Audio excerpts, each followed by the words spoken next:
So some of the rock stars in here with the loofah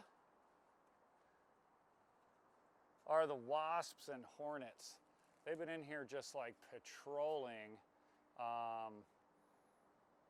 See them? They're looking for just little insects to munch. Welcome to the Wasatch Community Gardens Green Phoenix Farm. I'm James Loomis, the farm director and also the Garden Like a Boss columnist for Catalyst magazine. So here at the farm, we are a full functioning 1.5 acre organic farm that serves as a safe, beautiful place for women experiencing homelessness and single mothers looking to break the cycle of poverty, to just come and ground out, recenter, regain their sense of personal power. And for the women of the Green Team, which is our program that works with women experiencing homelessness, they receive a paying job, one-on-one mentorship, and an opportunity to just take advantage of the naturally therapeutic environment that growing food and being in nature has to offer. So with our Seeds of Success program, this is an opportunity for single mothers to spend 10 weeks training in a high demand career field in the Salt Lake City area. It's such a fantastic opportunity to do this work as part of the Wasatch Community Gardens network, because we get to interface and interact and supply a lot of produce and resources to the other programs that WCG offers. So in addition to this site here, we work with our community gardens program by maintaining 18 garden boxes at the 9-line community garden, because you know what? People are hungry and we can just never grow enough food. We provide produce for our youth garden program that also works with many of the school gardens around the valley. And this year we grew all of the produce for their summer camp in a box series. So we also have the opportunity to work with our community education program, both on our annual plant sale, as well as a partnership providing little snack attack bags to residents at Valley Mental Health. Community is our middle name at Wasatch Community Gardens, and it really is the support we have from the community, from our community partners, from donors, both large and small, that allows us to do this work and allows us the privilege of giving away the produce that we grow to those who are in need. Oh my gosh, check this out. So all of these figs that are in the aquaponic system, these came from cuttings from Greta's place. Oh, nice. Like right outside the Catalyst office, there's that big fig tree. Yeah. And it's like, oh, it's just super successful. It grows without, any protection in the winter. So I took a handful of cuttings and they just took off. And look at this, we're getting a bunch of fruit production. So this is our aquaponic system. So each of these grow beds is recirculating with water from the 2 fish tanks at the end. And so we feed the fish do their business, the microbes convert that into nutrients, the plants uptake those nutrients, turn it into plants, and that in turn cleans the water for the fish. And so it's this really elegantly recirculating ecosystem, and it's been really fantastic for cloning. So pretty sweet. This flower is Ami, and you got to really hang out for a while, but the diversity of pollinators, see as soon as we stood still, how many more players showed up. And look, your wasps are starting to feed more on nectar right now because it's the end of their life cycle. This is a different type. This is known as Dara, D-A-R-A. Look at these little, but isn't that beautiful? And again, we're probably going to have to sit here for a minute till the players show back up. Oh, there they are. Yeah, isn't that really, it really is. Look how tiny that one is. I mean, they almost look like gnats or something for a minute, but a lot of those are bees. Utah has the second highest diversity as far as numbers of unique species of native bees next to Arizona, which blew my mind at first till I really thought about, well, yeah, think about how many just unique, different microclimates we have just in the Salt Lake Valley alone. You know what I mean? You go to Florida, and Florida's like pretty much 2 or 3 different types of ecosystems and climates.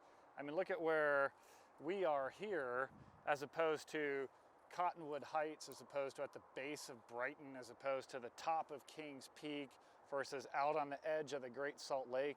I mean, in this like 40 or 50 mile stretch, it's just so many different nuanced little ecosystems that just, I mean, of course we're going to have that type of diversity, right? Mm-hmm. Look how many weird ass people we have in Utah. It only stands to reason, you know? Now, when I'm observing these places that are hustling with pollinators, what's important to me is to make sure I'm not just seeing honeybees. I want to make sure I'm seeing a lot of other native bees as well. And I need to be careful I'm not discriminating as I just look at one type of flower. But if all I see are honeybees, I'm burning my beehive tomorrow. Yeah, so the honeybees are these little like goldy ones. Yep. The classic, you know what folks are thinking of. And as I look at the Tulsi, a lot of the natives I'm seeing are much, much tinier. Oh yeah. And so I have to notice and see them. And I want to make sure that I'm seeing more natives than honeybees, because honeybees are livestock. And bringing in honeybees to quote unquote save the bees is like bringing cattle into Yellowstone to save the bison, right? They look similar, they're kind of doing the same-ish thing, very different ecosystem services and roles that they play. A lot of things that we plant here, like we don't even harvest the artichokes, we just like them for the flowers. I've gotten a lot of good advice from the folks at Utah State University, and they always talk about plant 15% more than you need and just don't harvest it, just let it go to seed. So plant more lettuce than you need, plant more spinach than you need, plant more carrots than you need, and let them go to seed. And that's just another great way to get more habitat and really serve the other forms of life than just the humans. Although, you know what's so funny about honeybees is they're actually, they're so ruthlessly efficient that they're actually often really poor pollinators. They are often more pollen thieves, and they get the pollen and they wet pack it, and they're just like so efficient that the plants often receive not a lot of benefit, right? Whereas if you get, take your bumblebees, for example, they're just like drunk frat kids on spring break. They're just like loading up and they're flying everywhere and they're like making a mess and knocking into things, right? And so, yeah, it's pretty hilarious. I like to think of them as like rhinoceroses with fairy wings and a tutu. That's like a bumblebee in my mind, right? But the plants now see a lot of benefit because there's a lot of pollen distribution. And so that's kind of an important component. I think honeybees, honey's delicious, but honeybees are livestock. They can totally go away. We don't need them. It's those native pollinators that's where the magic is. And some of these bees are the size of like the tip of a pen. Like my eyes can barely make out that they're a bee.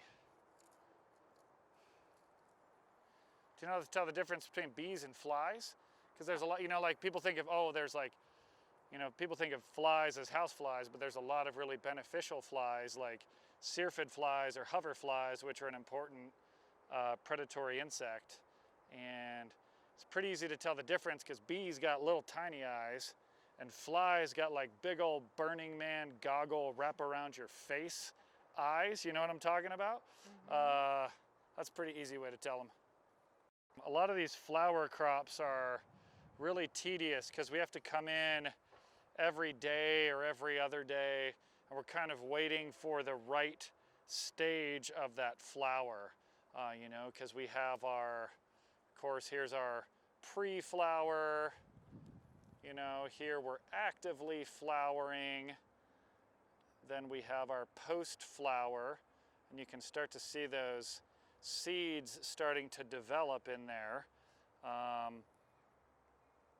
And then the further along that gets, the seeds start to become darker and darker. But then that flower will kind of open up like a firework exploding.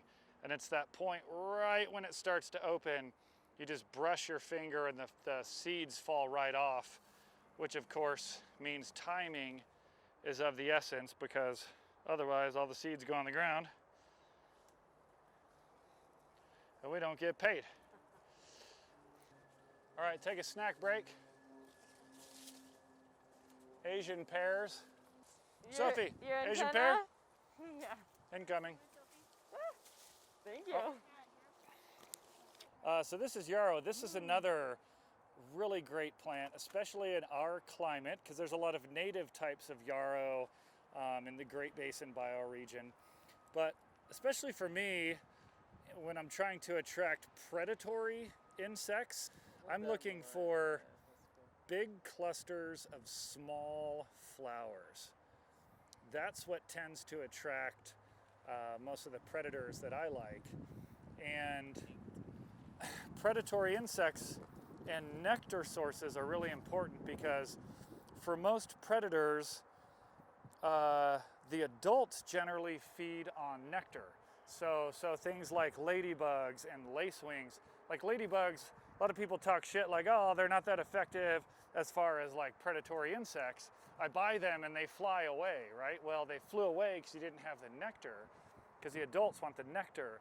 And it's the juvenile stages, it's the larvae of most of our predatory insects that are the ones that are really consuming most of the pests like aphids. And so here, if you look at the farm design here at the Green Phoenix, the end of every single one of my rows has perennials or grasses or self-seeding annuals. And when we look at the garden from this way, it basically forms a giant hedgerow. The belief is that if you have a hedgerow within 150 feet of your food crops, that's where you get effective pest control from the beneficial insects that reside there. So this time of year, you know, a lot of our food crops are coming out and we're getting the cover crop coming in. This is a soil building mix from True Leaf or Mountain Valley.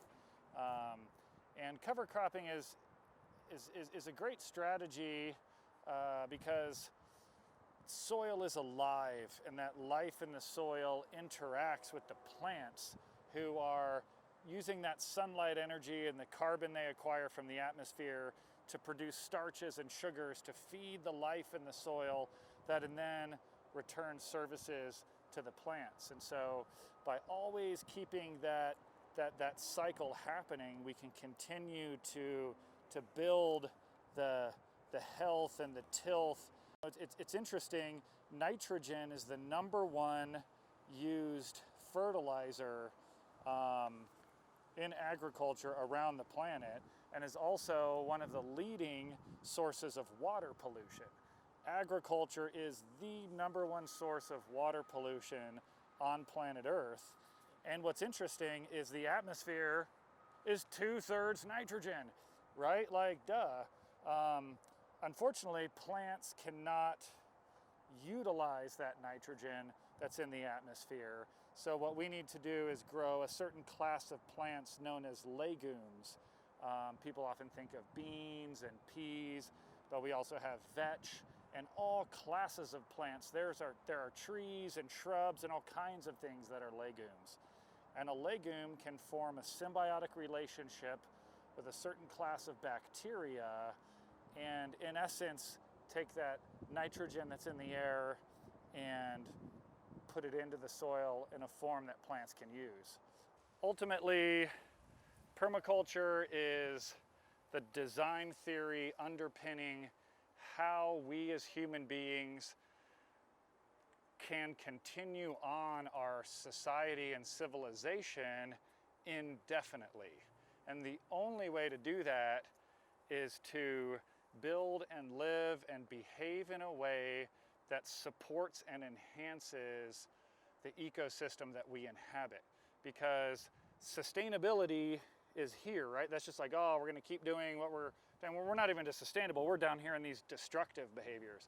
But where we need to be is in these regenerative behaviors, which a lot of how we grow food here at the farm, we are, you know, we're building soil, not depleting soil, right? Every single year there's more diverse insects and more diverse wildlife.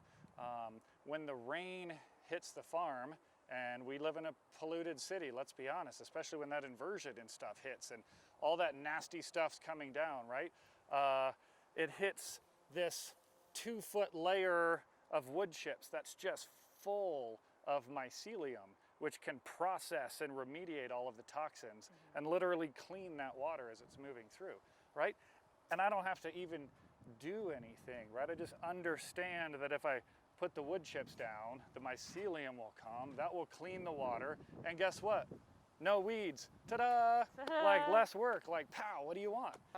Anyway, few things really help a person ground out, stabilize, and improve their physical and mental health better than being outside in a supportive environment socially, working with healthy soil, working with plants, taking that time to connect with nature, and often remember that we're a part of nature. Duh, newsflash. I mean, so many modern humans feel just disconnected from the earth, disconnected from other people, often disconnected from themselves. How is it like most 20-year-olds are like, I'm gonna go backpacking around Europe to find myself? It's like, what the hell have you been doing for the last 20 years? You know what I mean? Like, I don't know, I think we just need to eat more dirt and spend more time. Yeah, outside, roll around in the grass. Roll around. Totally.